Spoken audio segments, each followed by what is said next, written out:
السلام علیکم ورحمۃ اللہ وبرکاتہ۔ سیرت النبی سیریز کی آج تیسری قسط میں ہم آپ صلی اللہ علیہ وسلم کا نسب اور آپ صلی اللہ علیہ وسلم کا دادا پردادان کا مختصر تعارف کا حوالہ سے کچھ گزارشات آپ حضرات کے سامنے پیش کریں گا۔ نبین کو جو سلسلہ نسب رہوے یعنی جو پیڑھی رہوے یا کا بارہ میں ایک اصولی بات یوں ذہن میں رہنی چاہوے کہ ای پیڑھی ہمیشہ سو پاک صاف رہی یا میں کبھی بھی زنا کا راستہ سو ملاوٹ اللہ تعالیٰ نے پیدا نہ ہون دی۔ آپ صلی اللہ علیہ وسلم کی حدیث پاک کو مفہوم ہے کہ ما بغت امرأۃ النبی قطو، کہ کوئی بھی نبی کی عورت نے کبھی بھی زنا نہ کرو۔ نبین کی عورتن کا بارہ میں قرآن پاک سو حضرت نوح علیہ السلام حضرت لوط علیہ السلام کی جو بیوی ہاں ان کو ثبوت ملے کہ وہ دونوں کافر ہی، یعنی کفر کو ثبوت تو ملے لیکن بد کرداری کو اور بد چلنی کو کہیں ثبوت نہ ملے، بلکہ یہ چیز کی صراحت ملے حدیث میں کہ کوئی بھی نبی کی بیوی بد چلن نہ ہی، کوئی بھی نبی کی عورت بد کردار نہ ہی، چونکہ نبی کی جو پیڑھی رہوے یہ ہمیشہ عالی نسب اور عالی خاندان اونچا خاندان سو نبی کو تعلق رہوے۔ تو ایسے ہی آپ صلی اللہ علیہ وسلم کو جو خاندان ہو یوں بھی بہت بڑا خاندان ہو، جیسو قریش کہی جاوے، یہ آپ صلی اللہ علیہ وسلم کا ایک دادا کو لقب ہو۔ قریش و جانور سو کہی جاوے جو سمندر میں رہوے اور ہر جانور ہے وہ جب چاہوے کھا جاوے شکار کر لے، لیکن وہاں کو کوئی جانور شکار نہ کر سکے۔ جیسے جنگل کو بادشاہ شیر ہے، ایسے ہی سمندری جانورن کو جو بادشاہ ہے وہ سو قریش کہی جاوے ہے۔ تو چونکہ یہ قریش اپنا دور میں ایسا ہی لوگ ہے یا وجہ سے انسو پھر قریش بھی کہی جان لگی۔ اور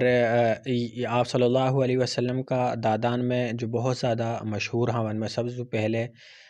جن کو ذکر ملے ہے وہ ہاں قصی۔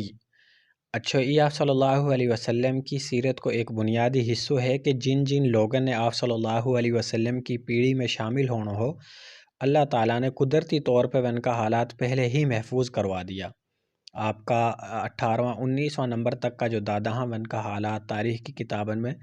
جمع ہاں، حالانکہ ون ہی کا دور کا اور بڑا مشہور لوگا ون کا حالاتن کو ہمیں علم نہ ہے۔ تو یوں بھی آپ صلی اللہ علیہ وسلم کو ایک معجزہ ہے کہ جو لوگ آپ کا دادا پردادان کی لڑی میں پیڑھی میں اللہ شامل کرنا ہے ان کا حالات اللہ نے پہلے سے محفوظ کروا دیا، ان کا اخلاق اچھا بنا دیا، وہ پاکیزہ نسب کا لوگ ہاں، کدی زنا کے قریب نہ گیا، کدی ماں کہے کہ ماں بہن بیٹی نہ تکی، ون بزرگ لوگ ہاں۔ تو یہ میں سو ہی ایک قصی ہاں، یہ آپ صلی اللہ علیہ وسلم کا جو پردادا ہاں ون کا دادا ہاں۔ تو یہ نے جو ہے سب سے پہلے مکالو ایک ریاست کی حیثیت دی ہی، یا کو ذکر ہم پہلے بھی کر چکا ہاں۔ اور قریش کا جو لوگ ہاں کوئی یا ڈھاری پہ بیٹھو ہے، کہیں ہون ڈھاری بنا رکھی ہے، کوئی یا پہاڑی کی گٹھ میں بیٹھو ہے، کوئی وا صحرا میں بیٹھو ہے، ایسے اپنی ڈھاری بنا رکھی ہے۔ تو سب سے پہلے قصی نے یہ جمع کرا اور یہ مکہ میں ین سے کہیں ہین گھر بناؤ۔ پہلے نہ خانہ کعبہ کے قریب گھر نے نہ بنا کریا، ادب کی وجہ سے کہیں بے ادمی مت ہو جاوے اللہ کا گھر کی، یا وجہ سے دور دور گھر بنا رکھا، اپنی ڈھاری بنا رکھی ہون رہ کریا، پانی آب زمزم کا بھر کے لے جا کریا۔ تو قصی نے ین سے کہی کہ تم ہین رہو، اللہ کو گھر ہے، یا کی نگرانی بھی تو آپ ہی کریں گا، آپ یا کا خادم ہاں کوئی یا کی بے ادمی نہ کرسا۔ تو ہولے ہولے یہ سارا لوگ ہین یہ جمع کر لیا اور مکہ لو ایک ریاست کی حیثیت دے دی اور ایک پارلیمنٹ اسمبلی قائم کری، وہاں کو نام دار الندوہ رکھو، وہاں میں معاملات نے طے کریا، لڑائی جھگڑا کی، صلح کی اور امن کی، تجارتی سفر جو ہے ون کی ساری بات ہی طے ہو کری۔ یہ نے پھر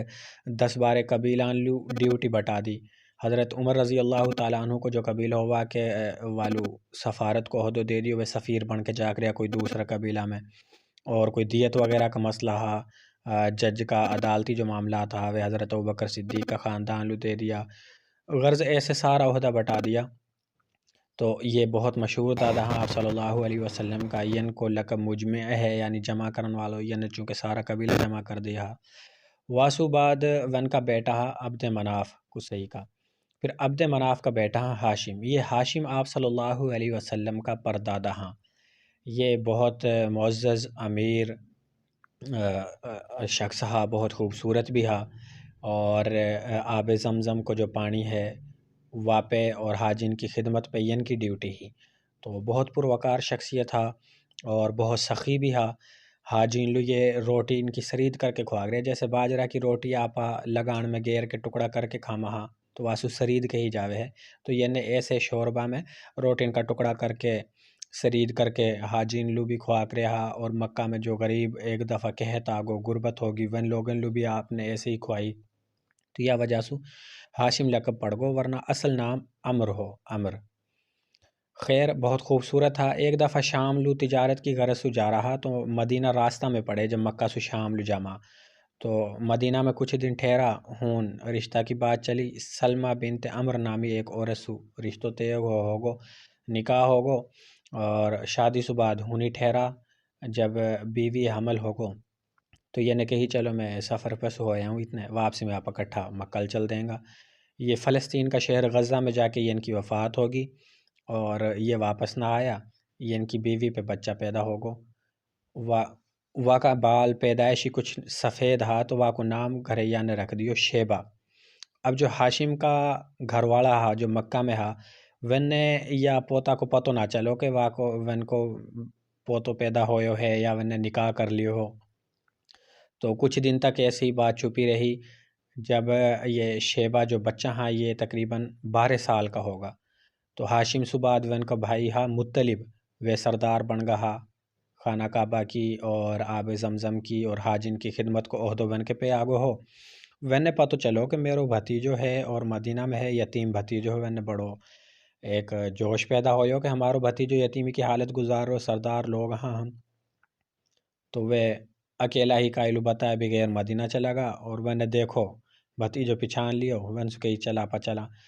تو شیبہ نے کہی کہ میں اپنی والدہ کی اجازت سے بغیر کہیں نہ جا سوں، تو مطلب نے ون کی والدہ سے یعنی اپنی بھاوج سے کہی کہ یہ میرو بھتیجو ہے اور میں تیرا شوہر یعنی ہاشم کو بھائی ہوں، میں لین کے مارے آئے ہوں، وہ نے بھی انکار کر دیو۔ تب مطلب نے سمجھائی کہ یوں کوئی ہون جا کے چاچا تھا ان میں رول سے نہ چھوڑو، یا کا باپ کی جو حکومت ہی اور خانہ کعبہ کو جو اللہ کو گھر ہے وا کی خدمت ہی وا کی سرداری یا چھورالو ملن والی ہے، تو تیری مہربانی یا جان دے۔ یہ جب بات سنی وانے والدہ نے تو وانے اپنا بیٹو تیار کر کے بھیج دیو۔ خیر یتیمی کی حالت ہی یتیمی کا آثار ہا، اور سفر میں کپڑا بھی خراب ہوگا۔ مکہ میں جب داخل ہونے لگا مطلب، تو لوگوں نے دیکھا کہ مطلب نے ایک چھوڑو بٹھا رکھوں اونٹنی پہ پیچھے لوں، تو وہ نے کہی یو مطلب کو غلام ہوئے گو، غلام سو عبد کہما عربی میں، تو وہ نے کہی یو عبد المطلب ہے، تو مطلب نے بتائی یہ غلام نہ ہے، ای میرو بھتیجو ہے، لیکن پھر بھی انہیں نام ہی پڑ گو شیبہ کی جگہ پہ عبد المطلب کہنے لگا، تو آپ صلی اللہ علیہ وسلم کا دادا کو نام شیبہ ہو لیکن وہ عبد المطلب پڑھ گو، اب ہم عبد المطلب ہی پڑھا ساری کتابوں میں کہ آپ صلی اللہ علیہ وسلم کا دادا ہے۔ خیر مطلب کو بھی کچھ دن بعد انتقال ہوگو، تو ظاہر ہے وہ کہہ گو ہو کہ موسو بعد جو میرا بڑا بھائی کا عہدہ ہے اب واہ کو اپنو وارث واہ کو بیٹو شیبہ ہی سنبھالے گو، اور وہ سارا عہدہ خانہ کعبہ کی نگرانی آب زمزم کی نگرانی وہ آپ صلی اللہ علیہ وسلم کا دادا عبد المطلب لو مل گئی۔ خیر لوگن نے ون کی سرداری قبول کر لی، بہت عزت اور وقار دیو، بلکہ وہ جو ہا اپنا باپ دادا پردادان سو بھی زیادہ وقار حاصل کر لیو عبد المطلب نے۔ لیکن ون کو ایک چھوٹو چاچا ہوا کو نام ہو نوفل، وہ نے کہی کہ بھائی سرداری تو میری ہے، میرا بھائی فوت ہوگا تو اب میری ہے، تو لہٰذا میں سردار بنوں گا، اور جو ایک خانہ کعبہ کے پہ نے ایک صحن بنا رکھو جہاں سردار بیٹھک رہا ہون، وہ نے کہی وہاں پہ قبضہ کر لیو کہ یہ تو میرو ہے، تو عبد المطلب نے قریش کا لوگوں سے کہی یار میرا چاچا اور میرے درمیان فیصلہ کرو، میرا والد کا عہدہ ہا واسو بعد چھوٹا چاچا نے بڑا چاچا نے میرے سپرد کر دیا یہ سارا عہدہ، ابھی چھوٹا چاچا تنگ کر رہا ہے، تو قریش کا لوگوں نے کہی بھائی چاچا بھتیجا کو معاملہ ہے، ہم یہاں میں نہ پڑھا۔ بہرحال پھر وہ نے اپنا معمول خط لکھو مدینہ میں، مدینہ سے لوگ آیا پوج کے، تقریباً 70-80 آدمی آیا، لڑائی فل تیار ہو کے آیا، وہ نے کہی جی ہمارا بھانجا کو حق ہے واہ کا والد کی سرداری ہی، اور تو کیسے یا چھین رو یہاں پہ سو۔ بہرحال نوفل پہ ون نے بھری پنچایت میں یوں اقرار کروا لیو کہ آئندہ صبح تو ہمارا بھانجا ہے تنگ نہ کر سکا۔ ایسے پھر عبد المطلب لو سرداری مل گئی اور عبد المطلب نے چار چاند لگا دیا مکہ کی ترقی میں، سرداری میں۔ اور یہ ہاشم جو ہاں عبد المطلب کا والد، یہی وہ پہلا شخص ہاں جن نے اپنا یہ قریش کو جو تجارتی کام ہو یا لو ایک نئے رخ دیو کہ گرمی اور سردین میں ینلو دو سفر طے کر کے دیا کہ گرمی اور سردین میں آپا سودو لین اور بیچن جا کریں گا، سردین میں شام جا کریں گا، گرمین میں یمن جا کریں گا۔ یہی کو سورہ قریش میں لِإِيلَافِ قُرَيْشٍ إِيلَافِهِمْ رِحْلَةَ الشِّتَاءِ وَالصَّيْفِ کہ سردی جاڑا اور گرمین میں تم جو سفر کرو تجارت کا، یہ ان پہ اللہ تعالیٰ نے احسان جتلایا ہے۔ یہ آپ صلی اللہ علیہ وسلم کا پردادا نے ہی شروع کروایا ہے دونوں سفر۔ اب آگے عبد المطلب سے دو چیز اور بہت اہم جڑی پڑیاں، وہ ایک تو ہے خانہ کعبہ کی حفاظت کہ ابرہا جب ہاتھین کو لشکر لے کر آئے ہو تو واقعی حفاظت کیسے کری اللہ تعالیٰ نے، واقعہ فیل کہاں جاسو اور سورہ فیل بھی ہے یہاں پہ۔ اور دوسرا واقعہ ہے کہ آب زمزم کی کھدوائی، وہ نے کیسے واقعی کھدائی کروائی، نیا سرا سے کیسے حکومت رافت کرو، وہ ہم پھر اگلی قسط میں ذکر کریں گا۔ آج کے مارے اتنو ہی، اور دوسروں میرا سنن والا بھائین سو گزارش ہے کہ یہ ایک میواتی زبان میں آپ صلی اللہ علیہ وسلم کی سیرت پر ایک سلسلہ شروع کرو ہے تو یہ اپنا سارا مسلمان میواتی بھائین تک یہ پہنچاؤ تاکہ وہ ان کی اپنی زبان میں سیرت آسان الفاظ میں سمجھان کی جو ایک میری کوشش ہے یہ سب تک پہنچ سکے اور ہمارے لیے صدقہ جاریہ بن سکے۔ والسلام علیکم۔